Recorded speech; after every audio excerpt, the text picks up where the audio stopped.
السلام علیکم دوستو، سب سے پہلے ہم آپ کا استقبال کرتے ہیں اپنے چینل پر اور آپ کا شکریہ ادا کرتے ہیں کہ آپ نے اس ویڈیو کو دیکھنے کی زحمت اٹھائی، اور آپ سے گزارش کرتے ہیں کہ اس ویڈیو کو آخر تک ضرور دیکھیے گا، کیونکہ اس میں آپ کو بہت ساری معلومات ملیں گی اور خاص طور پر اسلام کے چوتھے دور سے متعلق آپ کو بہت ساری جانکاری ملیں گی۔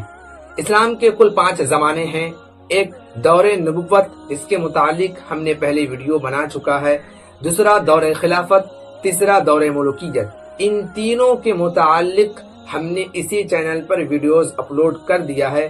آپ برائے مہربانی جائے اور وہاں پر جا کر ان ویڈیوز سے استفادہ حاصل کرے اور اسلامی تاریخ کا علم اپنے اندر حاصل کرے، اور ایک مسلمان کو اپنی تاریخ کا علم ہونا بھی چاہیے۔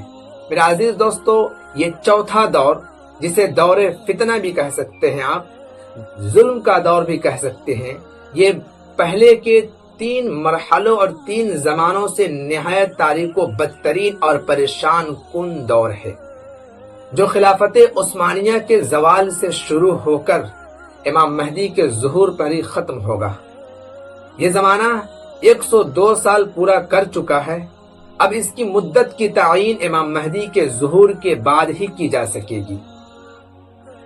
جب آپ کو اس بات کا علم ہو چکا ہے کہ ہم اور آپ چوتھے دور میں زندگی بسر کر رہے ہیں، یعنی ظلم اور فتنے کے دور میں زندگی گزار رہے ہیں، تو یہ بات بالکل 2 اور 2 4 کی طرح واضح ہو گئی کہ ہمیں اور آپ کو بہت ساری پریشانیوں اور مشکلات کا سامنا کرنا پڑے گا، کیونکہ یہ ظلم کا دور ہے، اور جس سمت بھی ہم نظر اٹھا کر دیکھ رہے ہیں، ظلم اور تشدد کے پہاڑ توڑے جا رہے ہیں۔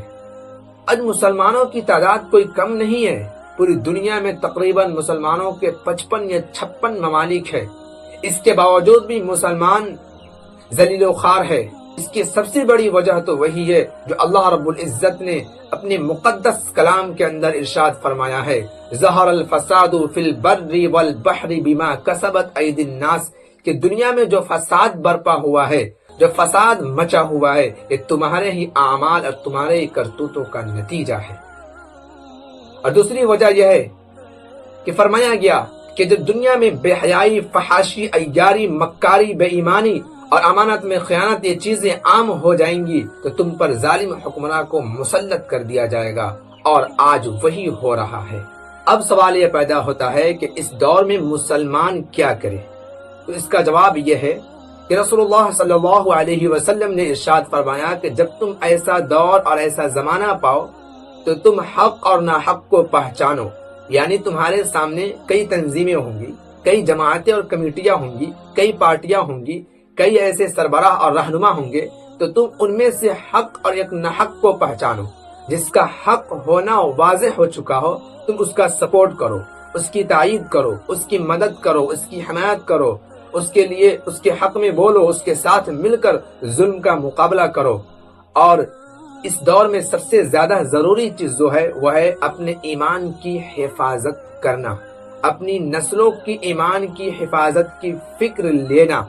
اس دور میں ہمارے ساتھ بہت ساری پریشانیاں بھی آئیں گی، ہمیں بہت ساری پریشانیوں اور مشکلات کا سامنا بھی کرنا پڑے گا، ہم پر بہت سارے مصائب بھی آئیں گے۔ ان ساری چیزوں کے باوجود ہمیں سیسا پلائی دیوار کی طرح ہمیں جمے رہنا ہوگا، اور ہمیں جم کر ان پریشانیوں کا مقابلہ کرنا پڑے گا، اور اپنے ایمان کی حفاظت کرنی ہوگی، اور اللہ کی رحمت سے مایوس نہیں ہونا ہے۔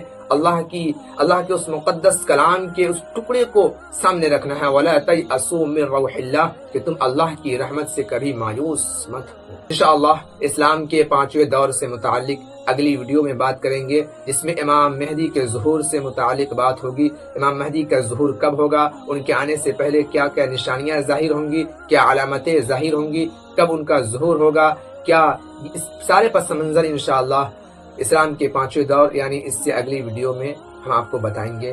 بس آخر میں گزارش کرتے ہیں کہ اس ویڈیو کو زیادہ سے زیادہ شیئر کریں، اگر ویڈیو اچھی لگی ہو تو لائک کریں، اس سے ہماری ہمت بڑھے گی اور ہماری حوصلہ افزائی ہوگی۔ اللہ تبارک و تعالی ہم سب کے ساتھ خیر کا معاملہ فرمائے۔